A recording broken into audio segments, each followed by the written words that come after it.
Hi hello ನಮಸ್ತೆ ಎಲ್ಲರಿಗೂ. ಎಲ್ಲರೂ ಹೇಗಿದ್ದೀರಾ? ನೀವೆಲ್ಲರೂ ಚೆನ್ನಾಗಿದ್ದೀರಾ ಅಂತ ಅಂದ್ಕೊಂಡಿದ್ದೀನಿ.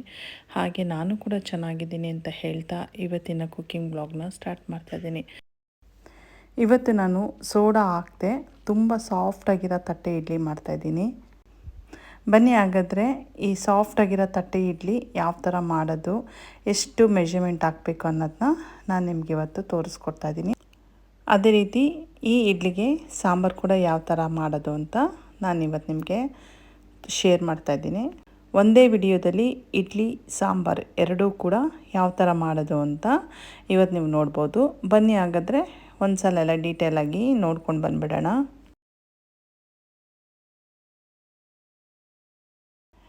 ಇವಾಗ ಇಡ್ಲಿ ಮೆಷರ್ಮೆಂಟಿಗೆ ಒಂದೇ ಸೈಜ್ ಕಪ್ನಲ್ಲಿ 4 ಕಪ್ನಷ್ಟು ಅಕ್ಕಿನ ತೊಗೊಂಡಿದ್ದೀನಿ. ನೀವು ಇಡ್ಲಿ ರೈಸ್ ಆದರೂ ತೊಗೋಬೋದು ಅಥವಾ ಸೇಲಂ ರೈಸ್ ಆದರೂ ತೊಗೋಬೋದು. ನಂತರ ಉದ್ದಿನ ಬೇಳೆ ಕೂಡ ಸೇಮ್ ಕಪ್ಪಲ್ಲೇ 1 ಕಪ್ ತೊಗೊಂಡಿದ್ದೀನಿ. 4 ಕಪ್ಪು ಇಡ್ಲಿ ರೈಸ್ ಆದರೆ ಅಥವಾ ಸೇಲಂ ರೈಸ್ ಆದರೆ 1 ಕಪ್ಪು ಉದ್ದಿನ ಬೇಳೆ. ಇದಾದ ನಂತರ 1 ಸ್ಪೂನಷ್ಟು ಮೆಂತ್ಯ ತೊಗೊಂಡಿದ್ದೀನಿ. ವಿಡಿಯೋನ ಎಲ್ಲೂ ಸ್ಕಿಪ್ ಮಾಡಬೇಡಿ, ಪೂರ್ತಿಯಾಗಿ ನೋಡಿ ಕೊನೆವರೆಗೂ ನೋಡಿ. ಇವಾಗ ನಾನು ಒಂದು ಬೌಲ್ನಲ್ಲಿ 4 ಕಪ್ನಷ್ಟು ನಾನೇನು ತೋರಿಸಿದ್ನಲ್ಲ ಮೆಷರ್ಮೆಂಟು, ಅದರಲ್ಲಿ 4 ಕಪ್ನಷ್ಟು ಅಕ್ಕಿನ ಸೇರಿಸ್ಕೊಳ್ತಾ ಇದ್ದೀನಿ. ನಂತರ 1 ಕಪ್ನಷ್ಟು ಉದ್ದಿನ ಬೇಳೆನ ಸೇರಿಸ್ಕೊಳ್ತಾ ಇದ್ದೀನಿ ಮತ್ತು 1 ಟೀ ಸ್ಪೂನಷ್ಟು ಮೆಂತ್ಯ. ಇವಾಗ ಈ ಅಕ್ಕಿನೆಲ್ಲ ಚೆನ್ನಾಗಿ ನಾವು ತೊಳ್ಕೊಳ್ಬೇಕಾಗುತ್ತೆ. ಸುಮಾರು ಒಂದು 5-6 ಸಲ ಆದರೂ ಈ ಅಕ್ಕಿನ ತೊಳ್ಕೊಂಡ್ರೆ ಇಡ್ಲಿ ನಮಗೆ ವೈಟ್ ಕಲರ್ ಬರುತ್ತೆ. ನೋಡಿ, ನಾನು ಒಂದು 5-6 ಸಲ ಆದರೂ ಅಕ್ಕಿನ ತೊಳೆದಿದ್ದೀನಿ. ನೋಡಿ, ನೀರು ಯಾವ ಥರ ಟ್ರಾನ್ಸ್ಪರೆಂಟ್ ಆಗಿದೆ. ಈ ಥರ ನಾವು ತೊಳ್ಕೊಳ್ಬೇಕಾಗುತ್ತೆ. ನಾನು ಅಕ್ಕಿ ಎಲ್ಲ ತೊಳೆದಾದ್ಮೇಲೆ ಒಂದು ಅರ್ಧ ಕಪ್ನಷ್ಟು ಅವಲಕ್ಕಿನ ಸೇರಿಸಿದ್ದೀನಿ. ಲಾಸ್ಟಲ್ಲಿ ನಾವು ರುಬ್ಕೊಳ್ಳುವಾಗ ಈ ನೀರನ್ನ ಚೆಲ್ಲಿ ಹೊಸ ನೀರು ಹಾಕ್ಕೊಂಡು ರುಬ್ಕೊಂಡ್ರಾಯ್ತು. ನಾನಿವಾಗ ಒಂದು 7-8 ಅವರ್ ಆದರೂ ಈ ಅಕ್ಕಿನೆಲ್ಲ ನೆನೆಸ್ಕೊಳ್ತಾ ಇದ್ದೀನಿ. ಅಕ್ಕಿ ಉದ್ದಿನ ಬೇಳೆ ಎಷ್ಟು ಚೆನ್ನಾಗಿ ನೆನೆಯುತ್ತೋ ಇಡ್ಲಿ ಅಷ್ಟು ಚೆನ್ನಾಗಿ ಬರುತ್ತೆ. ನಾನಿವಾಗ ಸುಮಾರು ಒಂದು 7-8 ಅವರ್ ಆದರೂ ನಾನು ಈ ಅಕ್ಕಿನ ನೆನೆ ಹಾಕಿಟ್ಕೊಂಡಿದ್ದೆ. ಇವಾಗ ಈ ನೀರನ್ನೆಲ್ಲ ಚೆಲ್ಬಿಟ್ಟು ನಾನು ರುಬ್ಕೊಳ್ತಾ ಇದ್ದೀನಿ. ನಾನು ಮಿಕ್ಸಿ ಜಾರಲ್ಲೇ ರುಬ್ಕೊಳ್ತಾ ಇದ್ದೀನಿ. ನೀವು ಬೇಕಂದರೆ ಗ್ರೈಂಡಲ್ಲಿ ಕೂಡ ರುಬ್ಕೊಳ್ಬೋದು. ನಾನಿವಾಗ ಮಿಕ್ಸಿ ಜಾರಲ್ಲಿ ಸ್ವಲ್ಪವಾಗೇ ನುಣ್ಣಗೆ ರುಬ್ಕೊಳ್ತಾ ಇದ್ದೀನಿ. ನಾನಿಲ್ಲಿ ಫಸ್ಟು ತರಿಯಾಗಿ ರುಬ್ಬಿ ನಂತರ ಸ್ವಲ್ಪ ನೀರನ್ನ ಸೇರಿಸಿ ನಾನು ನುಣ್ಣಗೆ ರುಬ್ಕೊಳ್ತಾ ಇದ್ದೀನಿ. ಯಾಕಂದರೆ ಇಡ್ಲಿಗೆ ಸ್ವಲ್ಪ ಗಟ್ಟಿಗೆ ರುಬ್ಕೊಂಡ್ರೆ ಇಡ್ಲಿ ಚೆನ್ನಾಗಿ ಬರುತ್ತೆ. ನೋಡಿ, ನುಣ್ಣಗಾಗಿದೆ. ಇದನ್ನ ತೆಗೆದು ಇವಾಗ ನಾನು ಪಾತ್ರೆಗೆ ಸೇರಿಸ್ಕೊಳ್ತಾ ಇದ್ದೀನಿ.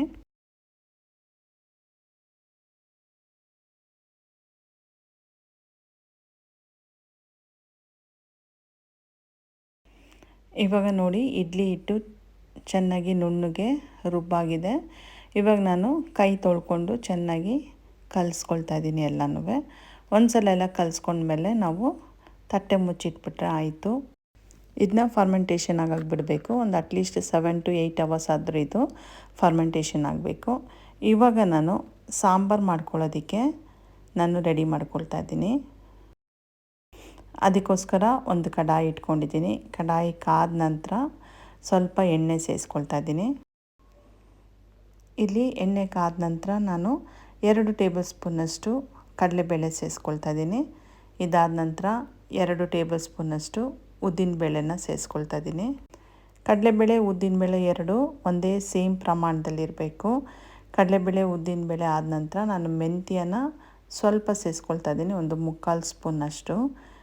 ಕಡಲೆಬೇಳೆ ಉದ್ದಿನಬೇಳೆ ಮೆಂತ್ಯ ಸೇರಿಸ್ಕೊಂಡಿದ ನಂತರ ಜೀರಿಗೆ 3 ಟೇಬಲ್ ಸ್ಪೂನಷ್ಟು ಜೀರಿಗೆ ಸೇರಿಸ್ಕೊಂಡಿದ್ದೀನಿ. ಜೀರಿಗೆ ಸೇರಿಸ್ಕೊಂಡಿದ ನಂತರ ಒಂದು 2 ನಿಮಿಷ ನಾವು ಫ್ರೈ ಮಾಡ್ಕೊಳ್ಬೇಕು.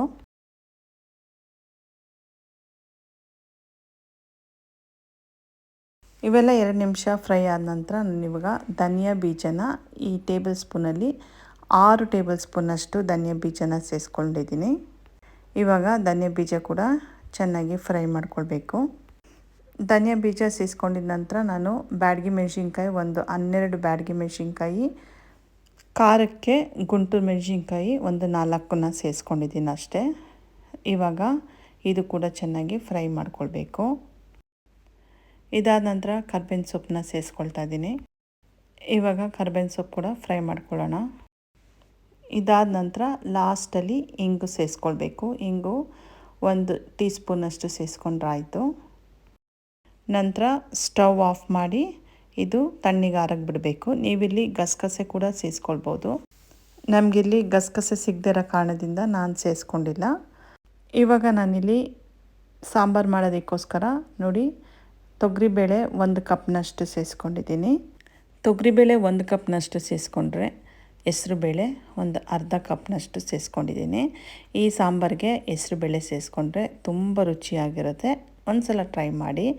ನಾನು ತೊಗರಿಬೇಳೆ ಹೆಸರುಬೇಳೆ ಎರಡು ಚೆನ್ನಾಗಿ ತೊಳೆದು ನಾನಿವಾಗ ಲಿಡ್ ಕವರ್ ಮಾಡಿ ಸುಮಾರು ಒಂದು 2ರಿಂದ 3 ವಿಷಲ್ನ ನಾನು ಕೂಗಿಸ್ಕೊಳ್ತಾ ಇದ್ದೀನಿ. ನೋಡಿ ಇವಾಗ ನಾನು ಸಾಂಬಾರಿಗೆ ಎಲ್ಲ ಮಸಾಲೆಗಳು ಹುರ್ಕೊಂಡಿದ್ನಲ್ಲ ಅದನ್ನ ಇವಾಗ ನುಣ್ಣಗೆ ಪುಡಿ ಮಾಡ್ಕೊಳ್ತಾ ಇದ್ದೀನಿ.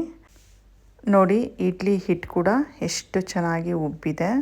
ಇವಾಗ ಬೇಸಿಗೆಗಾಲ ಆಗಿರೋದ್ರಿಂದ ತುಂಬ ಬೇಗ ಉಬ್ಬಿಡುತ್ತೆ.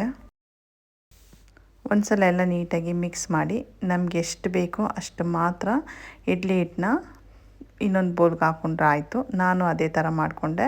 ನನಗೆ ಎಷ್ಟು ಬೇಕೋ ಅಷ್ಟು ಮಾತ್ರ ಇನ್ನೊಂದು ಬೌಲ್ಗೆ ಇಡ್ಲಿ ಹಿಟ್ಟನ್ನ ಹಾಕ್ಕೊಂಡು ಇದಕ್ಕೆ ಇವಾಗ ರುಚಿಗೆ ತಕ್ಕಷ್ಟು ಉಪ್ಪು ಸೇರಿಸ್ಕೊಳ್ತಾ ಇದ್ದೀನಿ. ಉಪ್ಪು ಸೇರಿಸ್ಕೊಂಡು ಒಂದು ಸಲ ಎಲ್ಲ ನೀಟಾಗಿ ಮಿಕ್ಸ್ ಮಾಡ್ಕೊಂಡ್ರಾಯ್ತು. ನಾನಿಲ್ಲಿ ಸೋಡಾ ಸೇರಿಸ್ಕೊಂಡಿಲ್ಲ. ಸೋಡಾ ಸೇರಿಸ್ತೇ ಇಡ್ಲಿ ಮಾಡ್ತಾ ಇರೋದು. ಆದರೂ ಕೂಡ ಅಷ್ಟು ಸಾಫ್ಟಾಗಿ ತುಂಬ ಚೆನ್ನಾಗಿ ಬಂದಿತ್ತು ಇಡ್ಲಿ. ನಾನಿಲ್ಲಿ ಸಾಂಬಾರು ಮಾಡೋದಕ್ಕೋಸ್ಕರ ನುಗ್ಗೆಕಾಯಿನ ಈ ಥರ ಸಣ್ಣ ಸಣ್ಣದಾಗಿ ಕಟ್ ಮಾಡಿ ಒಂದು ಸಣ್ಣ ಪಾತ್ರೆಯಲ್ಲಿ ಬೇಯಕ್ಕಿಟ್ಟಿದ್ದೀನಿ. ಇದಕ್ಕೆ ನಾನೊಂದು ಸ್ವಲ್ಪ ಉಪ್ಪು ಸೇರಿಸಿದ್ದೆ. ಉಪ್ಪು ಸೇರಿಸಿ ಬೇಯಕ್ಕಿಟ್ಟಿದೆ. ನೋಡಿ ಇವಾಗ ನುಗ್ಗೆಕಾಯಿ ಚೆನ್ನಾಗಿ ಬೆಂದಿದೆ. ನುಗ್ಗೆಕಾಯಿ ಇಲ್ಲದೆ ಕೂಡ ನಾವು ಸಾಂಬಾರು ಮಾಡ್ಕೊಳ್ಬೋದು. ನಾನು ಮತ್ತು ಹುಣಸೆ ಹಣ್ಣು ನೋಡಿ ಒಂದಷ್ಟು ಸೇರಿಸ್ಕೊಂಡಿದ್ದೀನಿ. ಇದು ಸಾಂಬಾರು ಪುಡಿ ನಾನು ಮಾಡ್ಕೊಂಡಿದ್ದು ಮಿಕ್ಸಿ ಜಾರಲ್ಲಿ. ಇದೆಲ್ಲ ರೆಡಿಯಾಗಿದೆ. ಇವಾಗ ಸಾಂಬಾರಿಗೆ ತೊಗರಿಬೇಳೆ ಹೆಸರುಬೇಳೆ ಕೂಡ ರೆಡಿಯಾಗಿದೆ. ನಾನಿಲ್ಲಿ ಏನು ಮಾಡಿದ್ದೀನಿ ಅಂದರೆ ಬೆಂದಿರೋ ತೊಗರಿಬೇಳೆ ಹೆಸರುಬೇಳೆನ ಮಿಕ್ಸಿ ಜಾರಲ್ಲಿ ನುಣ್ಣಗೆ ರುಬ್ಕೊಂಡಿದ್ದೀನಿ. ಇದಾದ ನಂತರ ಒಂದು ಪಾತ್ರೆ ಇಟ್ಕೊಂಡಿದ್ದೀನಿ. ಪಾತ್ರೆಗೆ ಎಣ್ಣೆ ಸೇರಿಸ್ಕೊಳ್ತಾ ಇದ್ದೀನಿ. ಎಣ್ಣೆ ಕಾದ ನಂತರ ಸಾಸಿವೆ ಸೇರಿಸ್ಕೊಳ್ತಾ ಇದ್ದೀನಿ. ಸಾಸಿವೆ ಚಿಟಪಟ ಅನ್ನಬೇಕು. ಅದಾದ ನಂತರ ಜೀರಿಗೆ 1.5 ಟೀ ಸ್ಪೂನಷ್ಟು ಸೇರಿಸ್ಕೊಳ್ತಾ ಇದ್ದೀನಿ. ಸಾಸಿವೆ ಜೀರಿಗೆ ಎರಡು ಸೇರಿಸ್ಕೊಂಡಿದ ನಂತರ ಸ್ವಲ್ಪ ಕರ್ಬೇವಿನ ಸೊಪ್ಪು ಸೇರಿಸ್ಕೊಳ್ತಾ ಇದ್ದೀನಿ. ನಂತರ 1-2 ಗುಂಟೂರು ಮೆಣಸಿನ್ಕಾಯಿ ಮತ್ತು ಸ್ವಲ್ಪ ಇಂಗು ಸೇರಿಸ್ಕೊಳ್ತಾ ಇದ್ದೀನಿ. ಇಲ್ಲಿ ನಾನು ಸಾಂಬಾರು ಈರುಳ್ಳಿನ ಸೇರಿಸ್ಕೊಳ್ತಾ ಇದ್ದೀನಿ. ನಿಮ್ಮ ಹತ್ರ ಸಾಂಬಾರು ಈರುಳ್ಳಿ ಇದ್ದರೆ ನೀವು ಸೇರಿಸ್ಕೊಳ್ಳಿ, ತುಂಬ ರುಚಿಯಾಗಿರುತ್ತೆ ಈ ಸಾಂಬಾರಿಗೆ. ಇಲ್ಲ ಅಂದರೂ ಪರವಾಗಿಲ್ಲ, ನಾರ್ಮಲ್ ಈರುಳ್ಳಿ ಕೂಡ ಸೇರಿಸ್ಕೊಳ್ಬೋದು.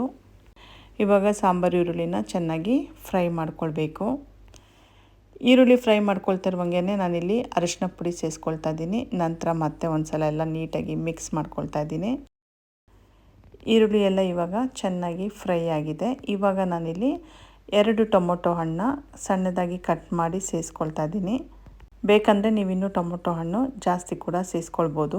ಬರೀ ಸಾಂಬಾರು ಅಂದರೆ ತರಕಾರಿ ಹಾಕದೆ ಮಾಡಬೇಕು ಅಂದರೆ ಸ್ವಲ್ಪ ಟೊಮೊಟೊ ಹಣ್ಣು ಜಾಸ್ತಿ ಕೂಡ ನೀವು ಸೇರಿಸ್ಕೊಳ್ಬೋದು. ಇದಾದ ನಂತರ ನಾನಿಲ್ಲಿ ಹುಣಸೆ ಹುಳಿ ಸೇರಿಸ್ಕೊಳ್ತಾ ಇದ್ದೀನಿ. ನಂತರ ಸ್ವಲ್ಪ ಬೆಲ್ಲದ ಪುಡಿನ ಸೇರಿಸ್ಕೊಳ್ತಾ ಇದ್ದೀನಿ. ನೋಡಿ 1 ಟೀ ಸ್ಪೂನಷ್ಟು ಬೆಲ್ಲದ ಪುಡಿ ಸೇರಿಸ್ಕೊಂಡಿದ್ದೀನಿ. ನಂತರ ಇವೆಲ್ಲವೂ ನೀಟಾಗಿ ಮಿಕ್ಸ್ ಮಾಡ್ಕೊಳ್ಬೇಕು. ಈ ಬ್ರೇಕ್ಫಾಸ್ಟ್ ಸಾಂಬಾರಿಗೆ ಹುಳಿ ಉಪ್ಪು ಖಾರ ಸಿಹಿ ಎಲ್ಲ ಕರೆಕ್ಟಾಗಿರಬೇಕು. ಆವಾಗಲೇ ಈ ಸಾಂಬಾರು ತುಂಬ ರುಚಿಯಾಗಿರುತ್ತೆ ಇಡ್ಲಿಗೆ. ಇದೆಲ್ಲ ಆದ ನಂತರ ನಾನಿವಾಗ ಒಣ ಕೊಬ್ಬರಿನ ಸೇರಿಸ್ಕೊಳ್ತಾ ಇದ್ದೀನಿ, ಒಂದು ಅರ್ಧ ಕಪ್ನಷ್ಟು. ನಂತರ ನಾನು ಸಾಂಬಾರು ಪುಡಿ ಮಾಡಿ ಇಟ್ಕೊಂಡಿದ್ನಲ್ಲ ಆ ಸಾಂಬಾರು ಪುಡಿನ ನಾನಿಲ್ಲಿ ಒಂದು 4 ಟೇಬಲ್ ಸ್ಪೂನಷ್ಟು ಸಾಂಬಾರು ಪುಡಿ ಸೇರಿಸ್ಕೊಳ್ತಾ ಇದ್ದೀನಿ. ಇದಕ್ಕೆ ಕಲರ್ಗೋಸ್ಕರ ಬ್ಯಾಡಗಿ ಮೆಣಸಿನ್ಕಾಯಿ ಪುಡಿ ಸೇರಿಸ್ಕೊಳ್ತಾ ಇದ್ದೀನಿ, ಒಂದು 2ರಿಂದ 3 ಟೀ ಸ್ಪೂನಷ್ಟು. ನಂತರ ಇದನ್ನ ನುಣ್ಣಗೆ ರುಬ್ಕೊಳ್ಬೇಕು. ನೋಡಿ ನಾನು ಎಷ್ಟು ನುಣ್ಣಗೆ ರುಬ್ಕೊಂಡಿದ್ದೀನಿ. ಇಷ್ಟು ನುಣ್ಣಗೆ ರುಬ್ಕೊಂಡ್ರೆ ಸಾಕು. ಇವಾಗ ಇದನ್ನ ಪಕ್ಕಕ್ಕೆ ಇಟ್ಕೊಳ್ಳೋಣ. ಇಲ್ಲಿ ಟೊಮೊಟೊ ಈರುಳ್ಳಿ ಎಲ್ಲ ಚೆನ್ನಾಗಿ ಸಾಫ್ಟಾಗಿದೆ. ಇವಾಗ ನಾನು ನುಗ್ಗೆಕಾಯಿನ ಬೇಯಿಸಿಟ್ಕೊಂಡಿದ್ನಲ್ವ ಅದನ್ನ ಸೇರಿಸ್ಕೊಳ್ತಾ ಇದ್ದೀನಿ. ನೀವು ಬೇಕಂದರೆ ನುಗ್ಗೆಕಾಯಿನ ಸ್ಕಿಪ್ ಮಾಡ್ಕೊಳ್ಬೋದು. ಒಂದು ಸಲ ಎಲ್ಲ ನುಗ್ಗೆಕಾಯಿ ಹಾಕಿದ್ಮೇಲೆ ನೀಟಾಗಿ ಮಿಕ್ಸ್ ಮಾಡ್ಕೊಳ್ಬೇಕು. ಇವಾಗ ನಾವು ದಾಲ್ನ ಬೇಯಿಸಿ ಮಿಕ್ಸಿ ಜಾರಲ್ಲಿ ಹಾಕಿ ನುಣ್ಣಗೆ ರುಬ್ಬಿಟ್ಕೊಂಡಿದ್ವಲ್ಲ ಆ ಬೇಳೆನ ನಾನು ಸೇರಿಸ್ಕೊಳ್ತಾ ಇದ್ದೀನಿ. ಈ ಥರ ಮಾಡೋದ್ರಿಂದ ಸೂಪ್ದು ಕನ್ಸಿಸ್ಟೆನ್ಸಿ ಬರುತ್ತೆ.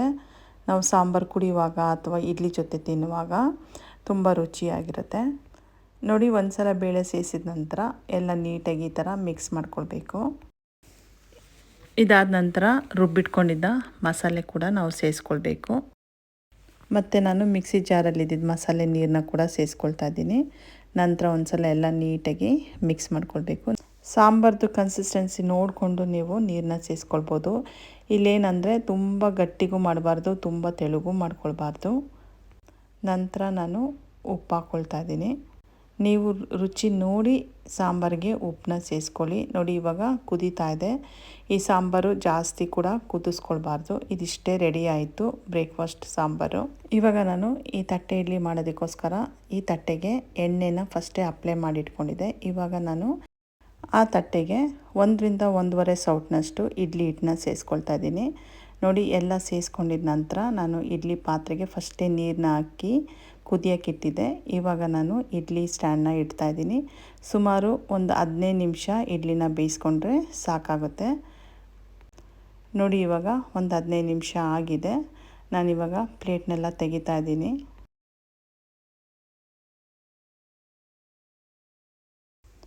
ನೋಡಿ, ಇಡ್ಲಿ ತುಂಬ ಸಾಫ್ಟಾಗಿ ತುಂಬ ಚೆನ್ನಾಗಿ ಬಂದಿದೆ. ನಾನು ಇಡ್ಲಿನ ತುಂಬ ಬಿಸಿ ಬಿಸಿ ಇರುವಂಗೆ ತಟ್ಟೆಯಿಂದ ತೆಗೆದ್ಬಿಟ್ಟೆ. ಅದಕ್ಕೆ ಆ ಥರ ಒಂಥರ ತಟ್ಟೆಗೆ ಅಂಟ್ಕೊಂಡಿದೆ ಅಷ್ಟೇ. ಆದರೆ ಇಡ್ಲಿ ಮಾತ್ರ ತುಂಬ ಸಾಫ್ಟಾಗಿ ತುಂಬ ರುಚಿಯಾಗಿ ಬಂದಿತ್ತು.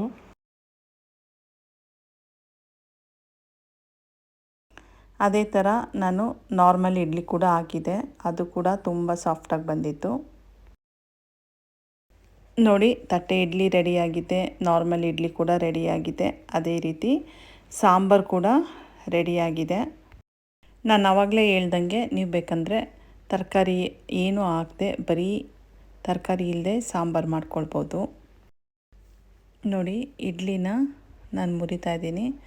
ಸಾಂಬಾರು ಜೊತೆಗೇ ಈ ಇಡ್ಲಿ ಹೊಂದ್ಕೊಳ್ತಾ ಇದೆ. ಅಷ್ಟು ಸಾಫ್ಟಾಗಿ ಚೆನ್ನಾಗಿ ಬಂದಿದೆ. ನೋಡಿದ್ರಲ್ಲ, ತಟ್ಟೆ ಇಡ್ಲಿ ಮತ್ತು ಬ್ರೇಕ್ಫಾಸ್ಟ್ ಸಾಂಬಾರು ಎಲ್ಲನೂ. ನಾನು ಮಾಡಿರೋ ಈ ಇಡ್ಲಿ ಸಾಂಬಾರು ಎರಡೂ ನಿಮಗೆ ತುಂಬ ಇಷ್ಟ ಆಗಿದೆ ಅಂತ ಅಂದ್ಕೊತೀನಿ.